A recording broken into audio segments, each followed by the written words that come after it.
주님의 십자가 나도 지고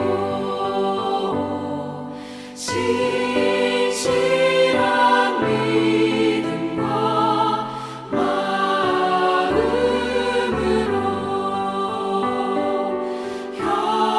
형제의 사랑과 친절한 위로를 네게나 베풀게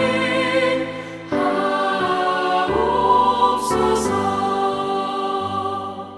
만 가지 은혜를 받았으니 내 평생 슬프나 즐거우나 이 몸을 온전히 주님께 바쳐서 주님만 위하여 늘 살겠네.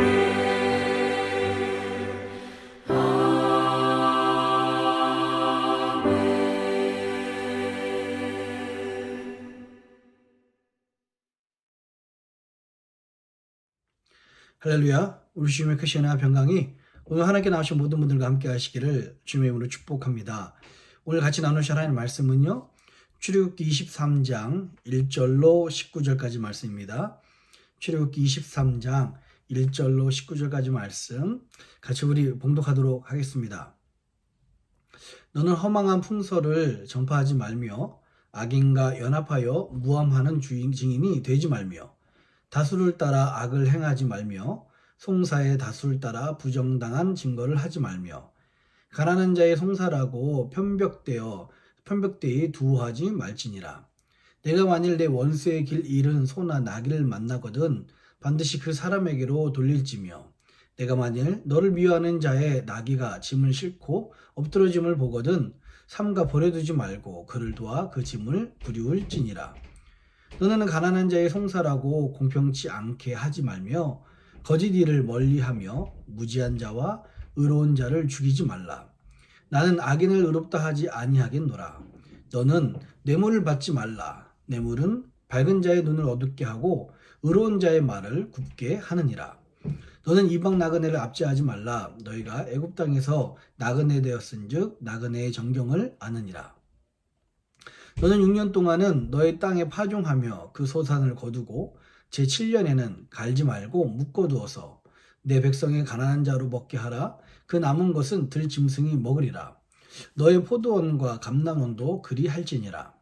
너는 6일 동안에 내 일을 하고 제7일에는 쉬라. 내 소와 나귀가 쉴 것이며 내 계집종의 자식과 나그네가 숨을 돌리리라.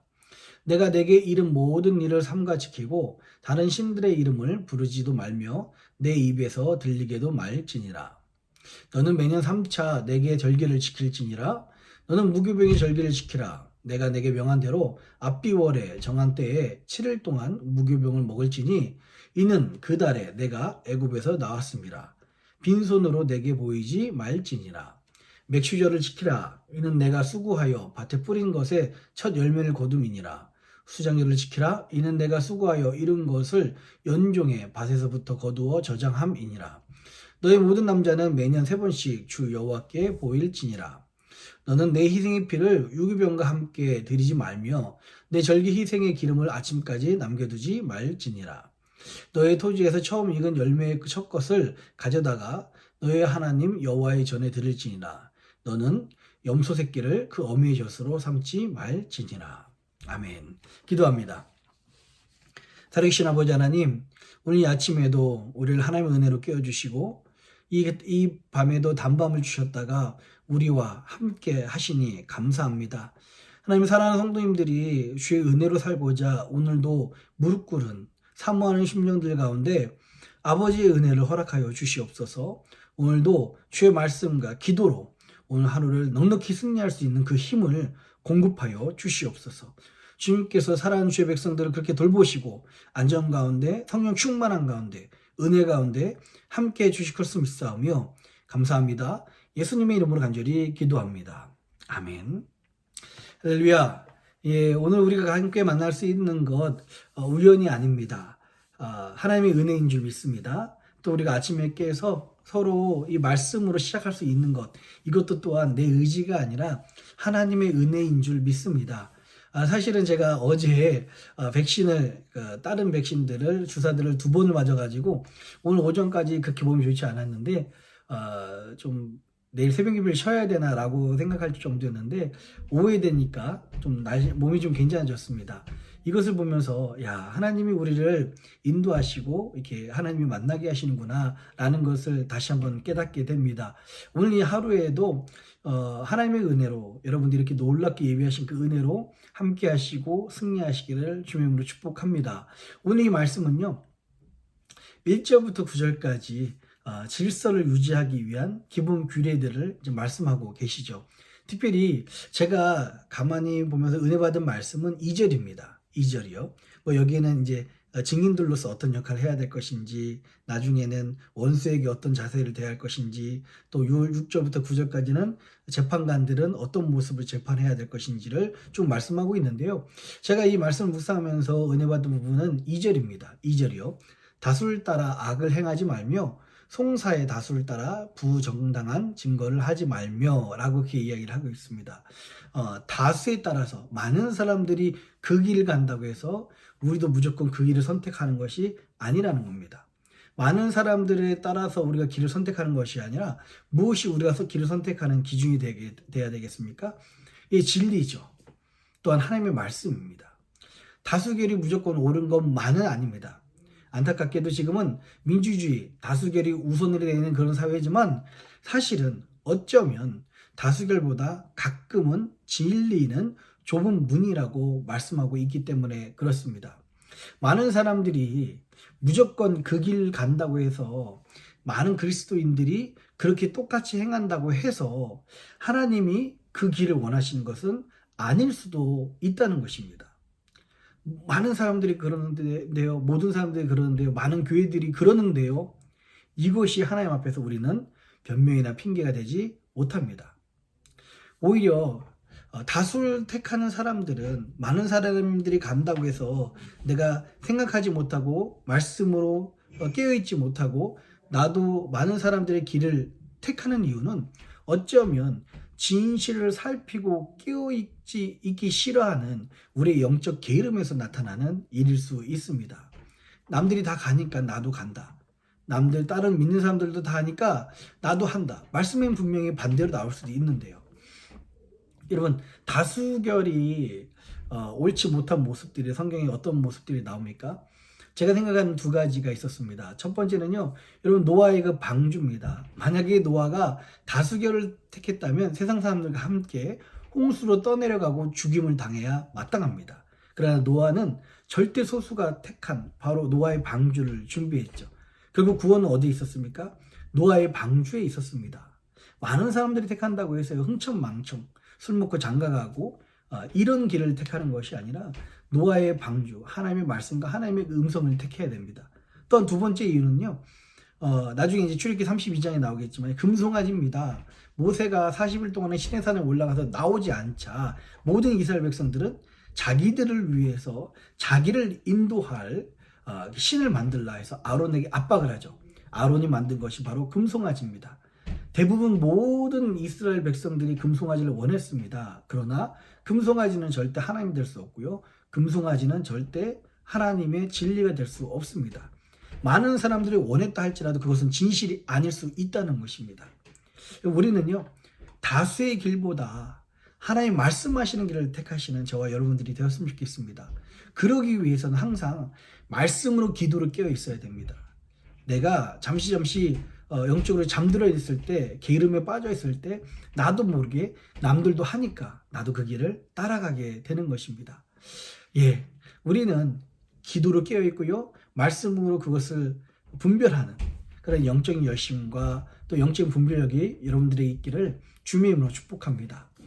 예, 사절 5절은 말씀드렸듯이 원수라 할지라도 그 상대방의 재산을 보호해줘라 라고 이렇게 말씀을 하고 있습니다.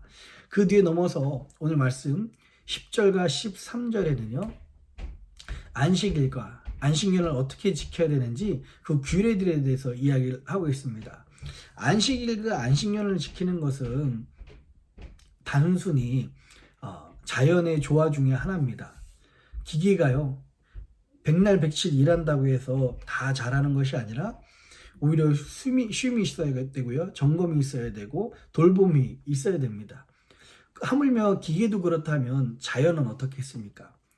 24시간 돌린다고 해서 7일 동안의 자연을 경작한다고 해서 우리가 무조건 많은 소득을 얻을 수 있는 것이 아닙니다. 그리고 이 안식일에는 어떤 의미가 있습니까? 안식일 지킴으로 말미암아 우리의 소유는, 우리의 모든 경제적 활동은 하나님께로부터 온 것이다. 그리고 우리의 모든 소유는 하나님의 것임을 인정하는 그 믿음이 바로 안식일을 지키고 안식년을 지키는 이 믿음에서 오는 것입니다. 내가 6일만 일해도 이것이 나의 최대다, 이것이 나의 최선이다, 이것이 하나님 주신 나의 최고의 소유다 라는 것을 고백하는 것이 바로 안식일의 그 믿음입니다. 특별히 12절이요. 12절에 뭐라고 말씀하고 있습니까? 너는 6일 동안에 내 일을 하고 제7일에는 쉬라. 내 소와 나귀가 쉴 것이며 내 계집종의 자식과 나그네가 숨을 돌리리라. 말씀하고 있습니다.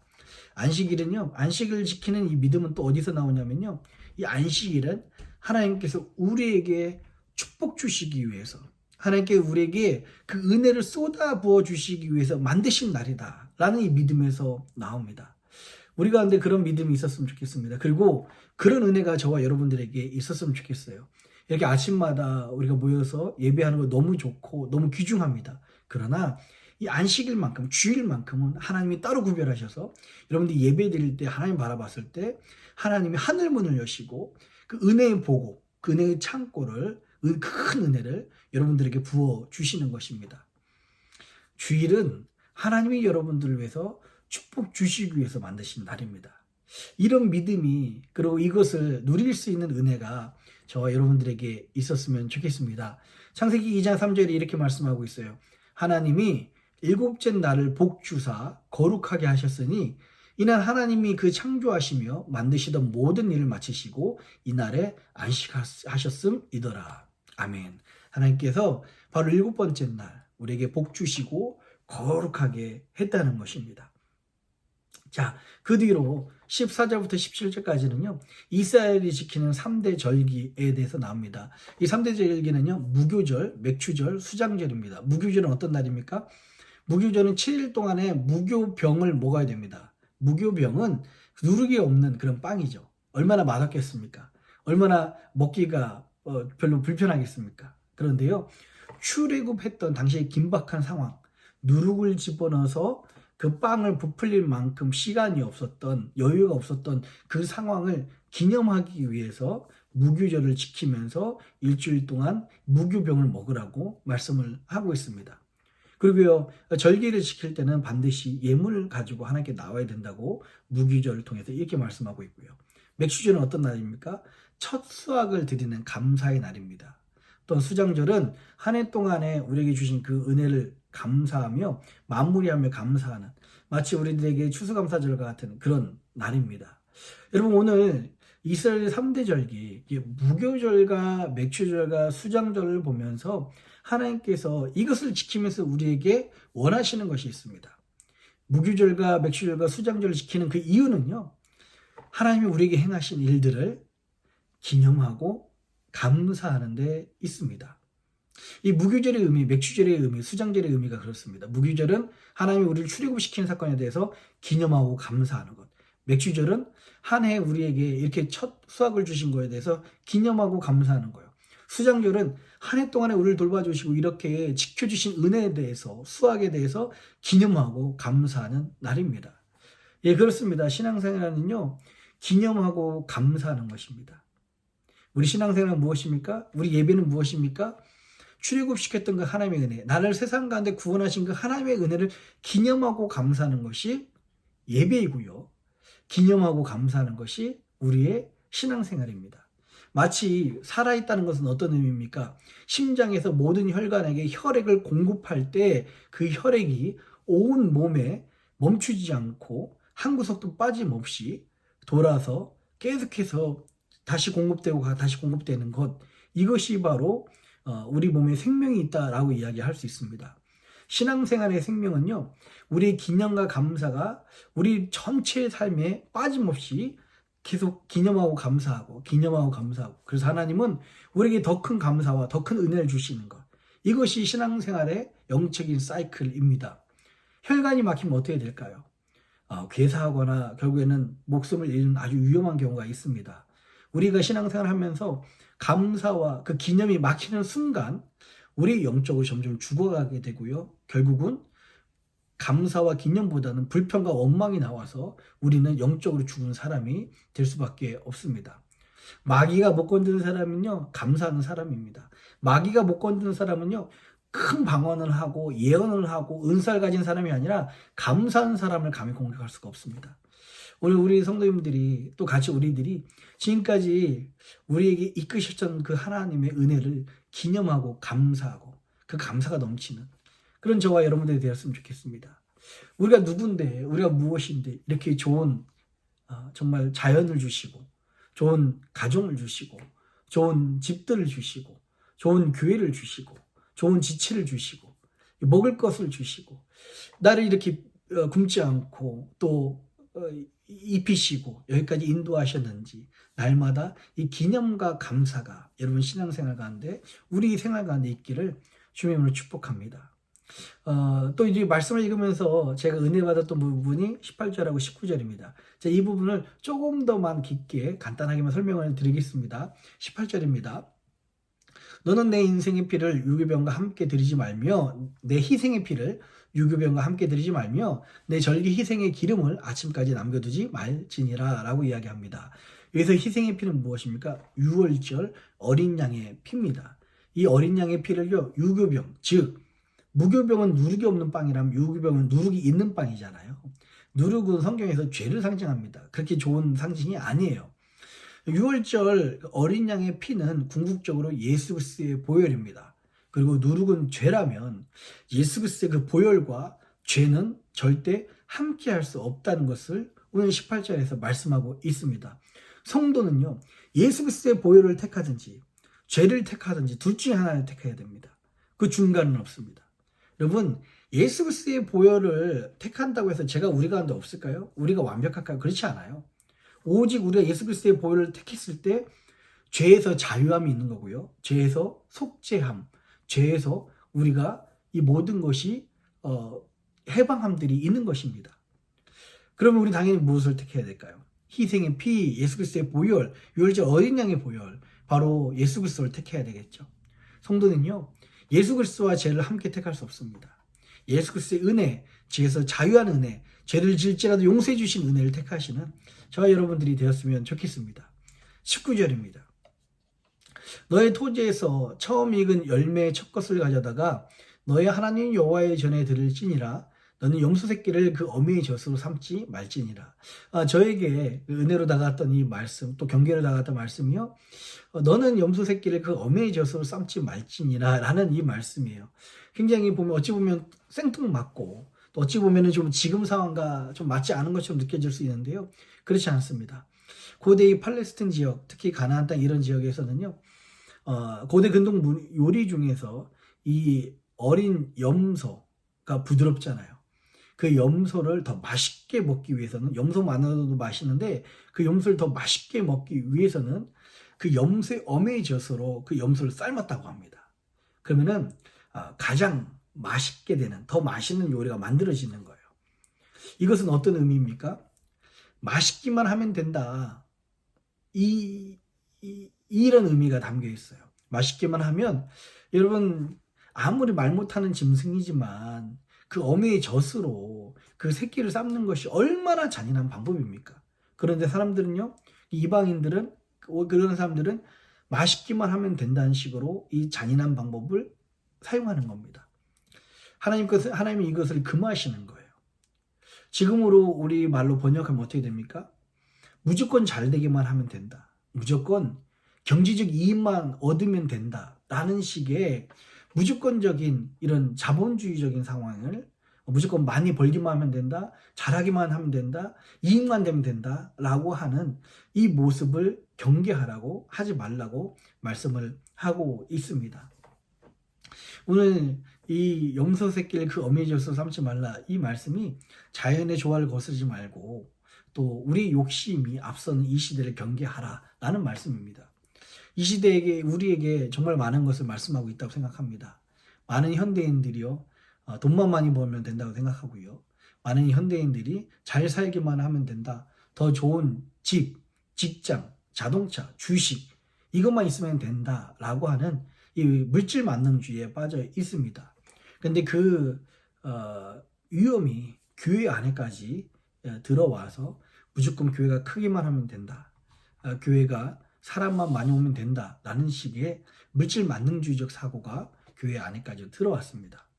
우리는 자연에 따라서 하나님은 오히려 7일 동안에 하루를 쉬라고 말씀하시잖아요. 이 모든 하나님의 이 자연 원리에 순종하시는 저와 여러분들이 되었으면 좋겠습니다. 또 오늘도 이 하나님의 은혜로 승리하시기를 주의 이름으로 축복합니다. 기도하겠습니다. 참 고마우신 아버지 하나님 감사합니다. 우리가 이 땅 가운데 어떻게 살아야 될지를 말씀하여 주시니 감사합니다. 하나님 많은 사람들이 그 길 간다 해서 나도 그 길에 정말 아무런 생각 없이 깨어있지 못하고 선택하는 그런 무지한 일이 없게 하여 주시옵소서. 많은 사람들이 갈지라도 오히려 진리가 좁은 길임을 깨닫고 하나님이 진짜 원하시는 길이 무엇인지를 고민하게 하여 주시옵소서. 특별히 신앙생활 가운데 기념하고 감사하라 말씀하신 주님 감사합니다. 날마다 우리 삶 가운데 이 기념과 감사가 끊이지 않게 하시고 이것이 오히려 더 큰 은혜를 채우시는 하나님의 은혜를 경험할 수 있도록 우리 사랑하는 성도님들 가운데 늘 날마다 기억하고 기념하며 감사하는 신앙생활 하게 하여 주시옵소서. 하나님 예수 그리스도와 죄를 함께 가질 수 없고 선택할 수 없다는 것을 알게 하시니 감사합니다. 우리 사랑하는 성도님들이 날마다 부족하지만 예수 그리스도의 보혈을 선택하고 예수 그리스도의 그 보혈의 은혜 안에 있게 하여 주시옵소서.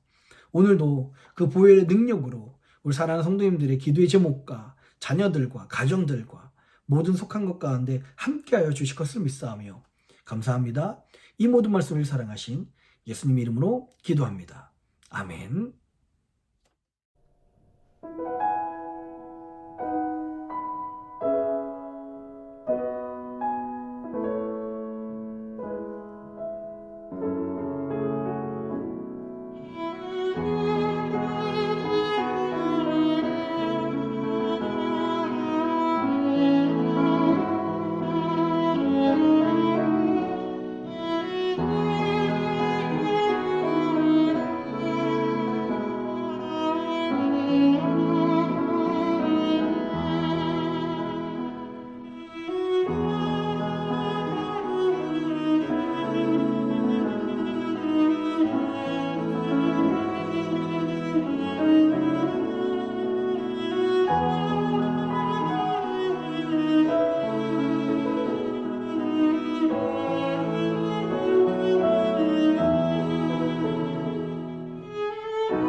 하늘에 계신 우리 아버지여, 이름이 거룩히 여김을 받으시오며 나라의 임하옵시며 뜻이 하늘에서 이룬 것 같이 땅에서도 이루어지이다.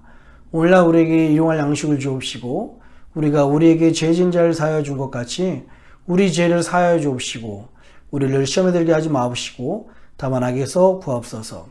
대개 나라와 권세와 영광이 아버지께 영원히 있사옵나이다. 아멘.